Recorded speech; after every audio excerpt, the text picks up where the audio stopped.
Sur les bords du canal de l'Ourcq, en plein Paris, comme toutes les fins d'après-midi, Charlie, Johnny ou Anne se retrouvent autour d'un cochonnet. Les parties de pétanque s'enchaînent sous les platanes, on se croirait presque en Provence.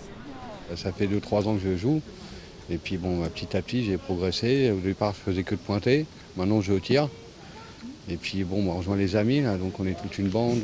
Comme Johnny, de plus en plus de Parisiens se mettent à la pétanque, histoire de faire de l'exercice, mais aussi de s'amuser et même parfois de draguer.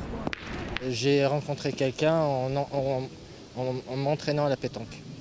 L'an dernier, 40 000 personnes ont lancé le cochonnet au stand pétanque de Paris-Plage.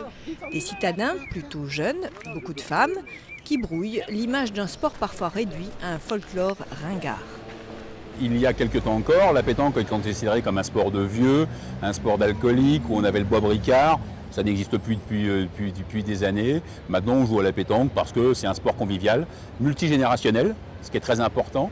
C'est-à-dire qu'on peut jouer avec les petits-enfants, les dames, les grands-parents, les parents.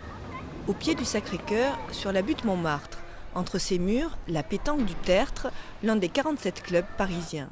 Comme sur les bords du canal de l'Ourcq, le club voit un rajeunissement de ses adhérents. Ça me fait plaisir de jouer avec des personnes un peu plus âgées qui ont certainement plus d'expérience que nous. Même si on a forcément peut-être un meilleur braqueux, c'est pas pour autant que niveau stratégie, ils peuvent être meilleurs que nous. Les retraités de tous horizons côtoient maintenant des femmes, un boulanger, un preneur de son, un boucher et même des jeunes. Un brassage social qui permet à des gens qui n'auraient jamais eu l'occasion de se rencontrer et de s'apprécier. Le cadre est très joli. Vous discutez, vous vous asseyez, vous buvez un verre et puis vous regardez et vous blaguez un petit peu, vous passez le temps.